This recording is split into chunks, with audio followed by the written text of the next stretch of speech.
बिस्मिल्लाहिर्रहमानिर्रहीम। अस्सलाम वालेकुम नाज़रीन, मैं हूं आपका मेज़बान एडवोकेट सईद यज़दान बुखारी और आप देख रहे हैं हमारा यूट्यूब चैनल लीगल एनालिसिस। नाज़रीन, यूसुफ रज़ा गिलानी के कागजात इलेक्शन कमीशन में चैलेंज किए गए थे, जिस पर आज समाअत हुई है। उसकी तफसीलात जानते हैं एडवोकेट अब्दुल गफ्फार से। यूसुफ रज़ा गिलानी के कागजात नामजदगी जो सेनेट इलेक्शन के लिए आपको आपके नॉलेज में है कि इस्लामाबाद से उनको बतौर सेनेटर मुंतखब करवाने के लिए वो पीडीएम के मुश्तरका उम्मीदवार थे और उनके साथ आज इलेक्शन कमीशन ऑफ पाकिस्तान में शाहिद खाकान अब्बासी भी थे और जो साबिक वज़ीर आज़म हैं राजा परवेज़ अशरफ वो भी, क्योंकि ये नॉमिनी हैं दोनों साबिक वज़ीर आज़म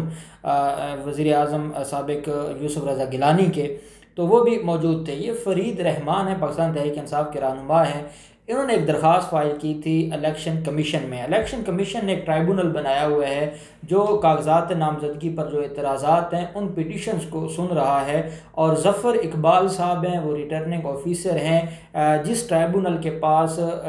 यूसुफ रज़ा गिलानी का केस आज लगा हुआ था और जिसके सामने समाअत हुई, और उसमें वकला पाकिस्तान तहरीक इंसाफ के वकला भी मौजूद थे और पाकिस्तान मुस्लिम लीग नून के वकला और पाकिस्तान पीपल्स पार्टी के वकला की टीम भी मौजूद थी, और वो सारे असिस्ट कर रहे थे जो एक दूसरे को जो पाकिस्तान पीपल्स पार्टी और पाकिस्तान मुस्लिम लीग नून के वकला। एलिगेशन जो यूसुफ रज़ा गिलानी के ख़िलाफ़ है वो बड़ा अहम है, और वो एलिगेशन ये है कि यूसुफ रज़ा गिलानी के ख़िलाफ़ यूसुफ रज़ा गिलानी ने अपने कागजात नामजदगी में इस बात को मेंशन किया है, जहाँ पर ये एक कॉलम होता है कि क्या आपके ख़िलाफ़ कोई केसेस तो नहीं है। उसमें बताया गया है कि उनके ख़िलाफ़ 26 केसेस हैं। उन 26 केसेस में करप्शन के रेफरेंसेस भी हैं और बाकी भी जो मुख्तलिफ क्रिमिनल केसेस हैं। जब उसको ट्राइब्यूनल को ये बताया गया है इस दरख्वास्त के अंदर कि जिस शख्स के ख़िलाफ़ 25 केसेस हैं, 26 केसेस हैं, और उसमें अहम केस है तोशा खाना रेफरेंस, जिसमें बतौर वज़ीर आज़म इनके ख़िलाफ़ एलिगेशन ये है कि इन्होंने तोशा खाना की जो प्रॉपर्टीज़ थी वो नवाजा था, उन्होंने मुख्तलिफ लोगों को, और उसमें आसिफ जरदारी है, यूसुफ रज़ा गिलानी है, उन लोगों को नवाजा गया था और उनके लिए जो बड़ी उनको फैसिलिटेट किया गया था, और 15% पे सरकारी गाड़ियाँ जो गिफ्ट के तौर पर हेड ऑफ़ द स्टेट को मिली हुई थी वो इन्होंने आगे नीलाम कर दी थी आसिफ जरदारी और नवाज शरीफ को, और ये एलिगेशन था इनके ख़िलाफ़। अब तोशा खान रेफरेंस का इसमें दिया गया है जो मेन जिसके ऊपर बात की गई है, और दूसरी जो अहम चीज़ थी वो थी कि जब यूसुफ रज़ा गिलानी को नाअहल डिक्लेयर किया गया था, यूसुफ रज़ा गिलानी को जब ये कहा गया था कि वो एक ख़त लिखें स्विस हुकाम को, और वो ख़त था आसिफ जरदारी के ख़िलाफ़, और वो स्विस बैंकों में जो आसिफ जरदारी की ब्लैक मनी थी उसकी मालूमात के लिए और उस पर कार्रवाई के लिए वज़ीर आज़म पाकिस्तान को सुप्रीम कोर्ट ऑफ पाकिस्तान ने यह कहा था कि स्विस हुकाम को ख़त लिखा जाए। यूसुफ रज़ा गिलानी आज जो उनको नवाजा जा रहा है, और आसिफ जरदारी ने अपना सारा कुछ स्टेक पे लगा दिया है सिर्फ और सिर्फ यूसुफ रज़ा गिलानी को सेनेटर बनवाने के लिए, और उनका जो वोट है वो मुल्तान से ट्रांसफ़र करवाया गया है इस्लामाबाद में। और मैं समझता हूँ ये अज़ खुद एक गैर कानूनी अमल है, क्योंकि इस्लामाबाद पंजाब में नहीं आता और एक सूबे से कैपिटल में वोट ट्रांसफ़र करवाया जाता है सिर्फ टिकट के लिए और सिर्फ इलेक्शन लड़ने के लिए। तो उसका मतलब ये हुआ कि ये भी अज़ खुद एक इलीगैलिटी है, और इसको भी मेंशन किया गया है आज जब प्रोसीडिंग्स थी जो मोअज़्ज़ज़ ट्राइब्यूनल है उसके सामने। दूसरा ये कहा गया है कि जब इन्होंने ख़त नहीं लिखा और जो सुप्रीम कोर्ट ऑफ पाकिस्तान है, सुप्रीम कोर्ट ऑफ पाकिस्तान ने इनके ख़िलाफ़ तौहीन अदालत की कार्रवाई की, इनको नोटिस भेजा, और तौहीन अदालत की कार्रवाई में जो इनको सज़ा दी गई थी उस सज़ा की बुनियाद पर इनको अपना ओहदा छोड़ना पड़ गया था। जो इनके पास बतौर प्राइम मिनिस्टर ओहदा था वो ओहदा इनको छोड़ना पड़ गया था। उसकी वजह क्या थी कि इनके ख़िलाफ़ एक बड़ी चीज़ सामने आ गई थी, एक बड़ा एलिगेशन सामने आ गया था। सुप्रीम कोर्ट ऑफ पाकिस्तान का जो आर्टिकल है 204 उसका सब आर्टिकल 2 है, जिसमें यह कहा गया है कि अगर कोई हाई कोर्ट या सुप्रीम कोर्ट के ऑर्डर को ओबे नहीं करेगा, उसके ऊपर अमल दरामद नहीं करेगा, तो उसके खिलाफ कंटेम्प्ट ऑफ कोर्ट की कार्रवाई शुरू होगी। तो यूसुफ रज़ा गिलानी के खिलाफ कंटेम्प्ट ऑफ कोर्ट की कार्रवाई में उनको नाअहल डिक्लेयर कर दिया गया था। जब कोई नाअहल होता है तो उसकी जो सज़ा है उसके बाद उसको जो अदालत की तरफ से जब नाअहल किया गया और अदालत ने डिक्लेयर कर दिया कि इसने अदालत अदालत के साथ फ्रॉड किया है, बतौर पब्लिक ऑफिस होल्डर इसने अदालत के जो प्रोसेस है उसको अब्यूज़ किया है, उसने अदालत के साथ धोखा और फ्रॉड किया है। अदालत ने ये सारी चीज़ें लिखी और उसके बाद जो यूसुफ रज़ा गिलानी है उनको अपने वज़ीर आज़म के दफ्तर से और उस ओहदे से भी हाथ धो बैठे और उनको घर जाना पड़ा। आज बताया गया है कि जनाब जिस शख्स के खिलाफ सुप्रीम कोर्ट ऑफ पाकिस्तान अपना वर्डिक्ट दे चुकी है, जिस शख्स के खिलाफ सुप्रीम कोर्ट ऑफ पाकिस्तान ये बता चुकी है कि ये नाअहल है, ये सादिक और अमीन नहीं है, तो उसकी नाअहली वो हमेशा के लिए होगी, क्योंकि जब जजमेंट आ गई है और वो जजमेंट है जो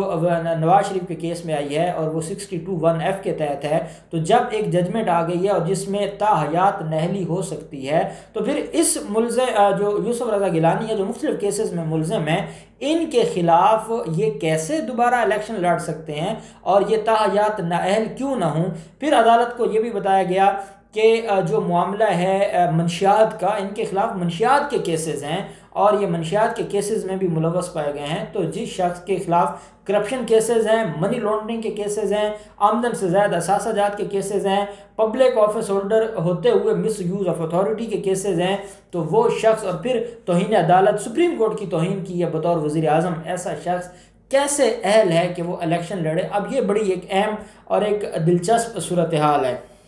अब इसमें होना क्या है, जब पाकिस्तान पीपल्स पार्टी के वकला ने बैत शुरू की तो उन्होंने कहा जनाब ये सारे के सारे झूठे इल्ज़ामात हैं, ऐसी कोई बात नहीं है, इनको अदालत ने नाअहल नहीं किया था बल्कि उन्होंने खुद ओहदा छोड़ा था। तो जिस पर वो ऑर्डर पेश कर दिया गया ट्राइब्यूनल के सामने और अदालत को बताया गया, ट्राइब्यूनल को बताया गया कि ये पाकिस्तान पीपल्स पार्टी के जो वकला हैं ये अदालत को मिसगाइड कर रहे हैं, ये जजमेंट है, ये तौहीन अदालत